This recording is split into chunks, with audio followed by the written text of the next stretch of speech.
aquí con uno de los colaboradores del Parque Felipe Guevara Rojas, Fernando Mejías, guardia patrimonial. guardia patrimonial de este hermoso parque. Buenas tardes. El nombre mío es Fernando Mejías. Les voy a dar la poca información que dispongo, pero que es muy importante, pues, y que también he seguido recabando cierta información. Sabe que estos terrenos para el siglo XVIII eran de don Manuel de Ucía, porque acuérdese que él vino, o sea, sus antepasados llegaron con Pedro de Infante y otros colaboradores de la corona española, otros conquistadores que ahorita se me escapan a la memoria porque es también un poco impactante la información. Y resulta que esta es una sucesión que para el siglo XVIII era ya de don Manuel de Ucía. Estas eran encomiendas de ese señor. Y entonces era era dueño de los terrenos desde la catedral, de la catedral de aquí de Maracay hasta los lados de casi la entrada de Turmedio. Y entonces resulta y acontece de que este señor tenía estos terrenos o estos patios donde allí tenía una jabonería que ahorita en estos días averiguó que se llamaba El Toro.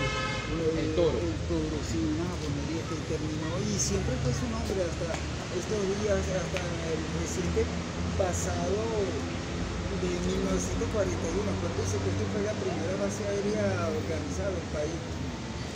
Y entonces resulta y acontece que estos lugares han pasado de sucesiones en sucesiones de familia, entre ellos los Villegas, los Bolívar, los Salia, más que todo en este lugar, porque acuérdense que la familia predominante en el estado de Aragua era los Bolívar, los Salia, los Heredia. Y resulta que acontece de que aquí este señor, en donde son los terrenos de la escuela Manuel Felipe Guevara Rojas, tenía su vivienda. Y esas pequeñas sucesiones, sabe que a veces uno cuando el abuelo le deja tierra o el padre, sí, dispone las herencias. Y entonces resulta que de estos potreros de la hacienda la Glorieta, quedaba esta casa aquí, que era de los Guevara. Y entonces con el correr del tiempo, esto era parte de un potrero. También este potrero, como realmente aquí en Venezuela la historia no se le presta mucha atención, aquí se presume que hubieron grandes hechos, porque a veces la conseja popular, o sea, cuentos de hadas, fantasmas y gnomos, la gente nos dice, mira, se han visto cosas, se han visto duendes, se han visto esto, y aquí se presume que a veces en la guerra de independencia montaron campamentos aquí. Perfecto. Porque acuérdese que también esto no es que era un potrero, que todo era felicidad, esto eran terrenos indígenas, porque incluso hay gente que me cuenta de que aquí se han sentido rituales o cantos indígenas, o sea, ¿sabe que siempre hay gente? Se ha escuchado, se ha escuchado en la noche el canto, pues, sí, se han escuchado. De las tribus que... Entonces, claro, uno no se lo dice tampoco a gente no versada en la historia, porque uno como tratante de la historia tiene que enfrentarse a esas cosas, y a veces uno dice, será la mente, será el exceso de información que yo he leído, y a veces uno ve o siente. Pero incluso aquí yo he sentido cantos antiguos de la que yo digo que tiene que ser de la época de la colonia, y también cantos gomeros sí identifiqué uno por la forma en que cantaban. Claro, la señora que estaba de servicio aquí conmigo escuchó también con usted. Los dos escucharon. Sí. Ok, no fue imaginación. Y entonces ella se asustó, ella por cierto, es policía. Y entonces espero que para hechos históricos la gente no lo tome a mal, pero son cosas que a veces son cosas que están, eventos paranormales que se manifiestan. Ahí, porque incluso yo tengo libros que hablan de eventos paranormales, que dicen que el dolor, el sufrimiento, la sensación queda impregnado en el éter, del lugar. Exactamente, y eso es válido incluso para la historia moderna pasada reciente, dices la Segunda Guerra Mundial, la Primera Guerra Mundial, porque incluso Winston Churchill creía mucho en espíritus y apariciones. Él dice que Normandía, o sea, la Segunda Guerra Mundial se ganó en un 70% en lo que hacía el hombre y el otro 30% en lo que estaba en el más allá. Y lo mismo decía Charles de Gaulle. Charles de Gaulle, uno ve a esos señores con esa seriedad.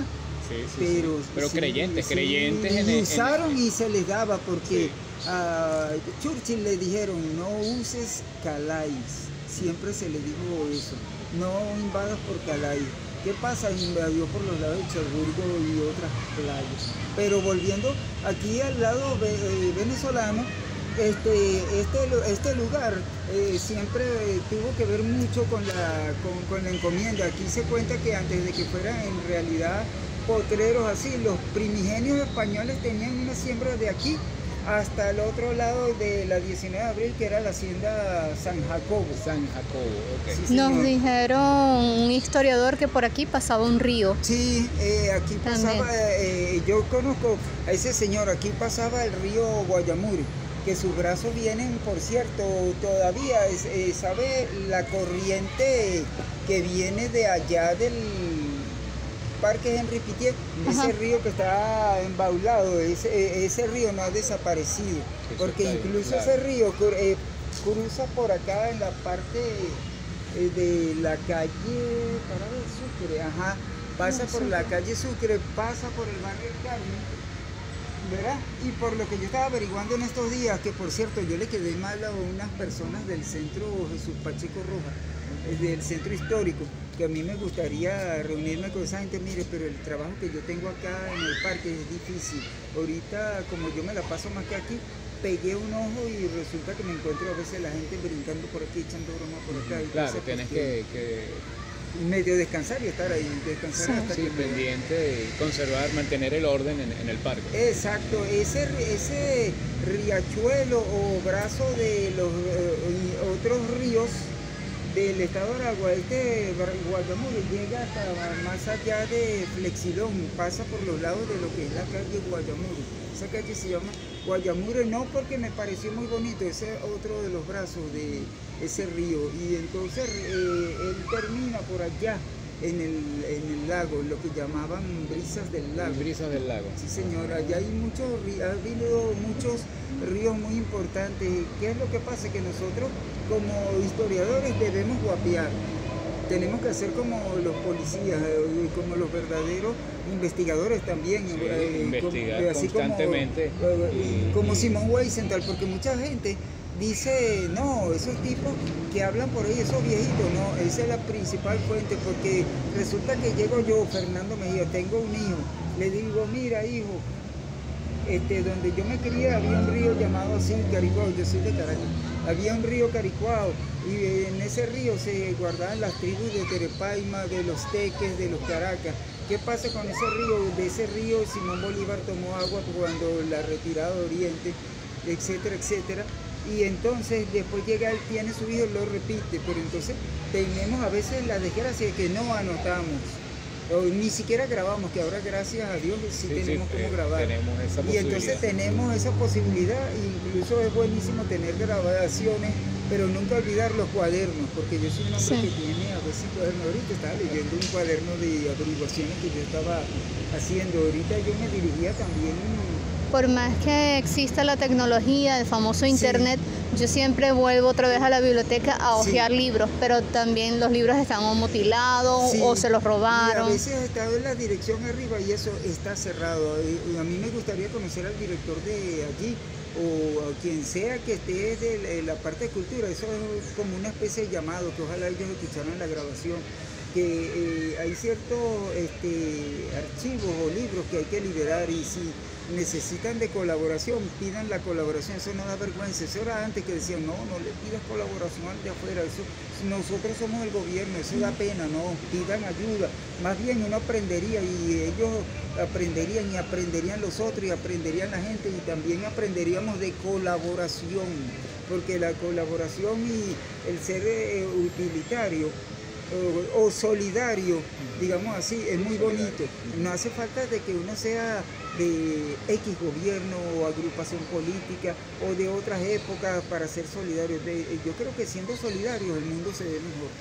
Claro. Y siempre recordando que somos hermanos. Sí. Eso es mentira, la política. Sí, sin importar el color exacto, político, lo importante es el amor. El amor, sí, señor. La fraternidad. Exacto, y esa comunión, esa comunicación constante. Yo lo pongo en sentido común, porque cuando Jesucristo dijo, amados los unos a los otros, no quiso decir, no, que haga besito, abrazo al otro, no, compréndelo. Ayúdalo, sé solidario. Una vez que todo esté bien, ahí se bajan las energías de Dios y comprenderíamos todo. ¿Qué pasa cuando el hombre pierde la comunicación? Entra en el odio. Cuando el hombre pierden el interés. Exacto, y pierde el interés y ahí surge el desamor. Pero cuando yo soy solidario, ¿qué pasa? Surge el sentido común, que es la verdadera esencia del amor. Y entonces, en este caso que nosotros estamos buscando parte de la esencia de este parque Felipe Guevara Rojas, él es muy importante. ¿Sabe por qué? Mucha gente se olvida de eso. Le estoy hablando de la época de la colonia, de las pequeñas escaramuzas de los encomenderos y de las conquistas. Pero aquí se hizo muy formalmente que unas veces fue campamento y resumadero de los caballos de los realistas o de los patriotas. Pero ¿qué pasa después de esto? Simón Bolívar sacó de aquí, de la esquina, según pequeños informes de Olman Botello que yo a veces tenía por escrito y que perdí lamentablemente, y sus libros que había. De la esquina esta de acá de la Plaza Bolívar, la que da con la calle Grión, con la Plaza Bolívar, ahí sembraron un poco de capacho, ahí había un samán, yo creí que era otro tipo de árbol. Ese árbol lamentablemente no lo rescatamos, no volvimos a sembrar un samán ahí. Es el que se secó, ¿no? Sí. Que está ahí. No lo rescatamos porque ¿qué pasa ahí? Una vez que quitamos ese samán y hubiéramos sembrado simbólicamente un samán.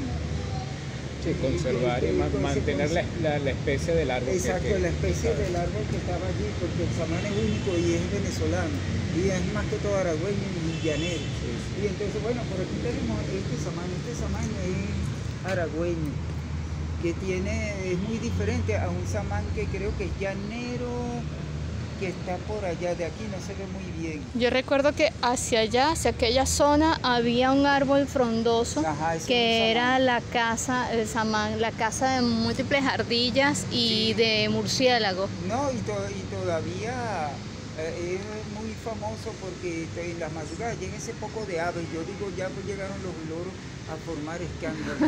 Sí, a las 2 de la mañana. Y hay veces que yo veo especies de búho que la gente es muy raro verlas, y la gente es temática, ay, que mira, que alguien se va a morir. No, señor, eso es mentira. Las aves tienen derecho a cantar, a reposar. Lo que pasa es que tenemos la superstición encima. Supersticiones, sí, señor. Yo me he dado cuenta que son supersticiones porque yo le he hecho prueba una vez trabajando en el zoológico. Decían, no, esa es una mavita. Bueno, déjenme esa mavita ahí. Ay, que Dios te agarre confesado. No, déjela tranquila ahí. Y hasta que se le curó la patica, lo que sí vi en el ojo era que tenía como una raya. Y entonces una vez que se le curó la patica, que gracias a los muchachos de biología me colaboraron ahí, el ave se puso como más frondosa, más bella, más plateada. Aumentó el plumaje. Ajá, aumentó el plumaje, se le quitó la rayita que parecía un rayo en el ojo, parecía un rayo, un relámpago. Ajá. Y entonces cuando vinimos, ya está lista, le pregunté a los muchachos de biología, le dije, ya está lista el ave. No, sí, ya está lista, la podemos suelta, la vamos a ver si vuela. Caminó, después, mire, levantó vuelo. Qué bella. ¿Qué le parece? Y bueno, y volvemos a este parque, es que saltamos de allá, es emocionante cuando uno está registrando, sí, cuando uno tiene una conversa, claro, sí, es emocionante. Y este parque, llamado también en su tiempo 2 de septiembre, por el año en que Juan Vicente Gómez empezó a combatir aquí en el centro de este país, eso es muy importante porque Gómez llegó y estampó sus tropas aquí, las descansó. Le pidió permiso al padre del doctor Felipe Guevara Rojas. Esto todavía no era escuela ni nada, sino que era casa de ellos, y resulta que aquí descansaron, y a Juan Vicente Gómez era igual que Simón Bolívar, no se le olvidaba los favores que le hacían. Resulta que una vez que están estampados en ellos o en el poder, que han tomado el poder, llegan como que son 3, 6 a 8 años más tarde. Y resulta que cuando vienen a ver, el hombre viene versado también, porque incluso el doctor Felipe Guevara Rojas conoció al doctor José Gregorio Hernández, que fue su instructor, imagínense.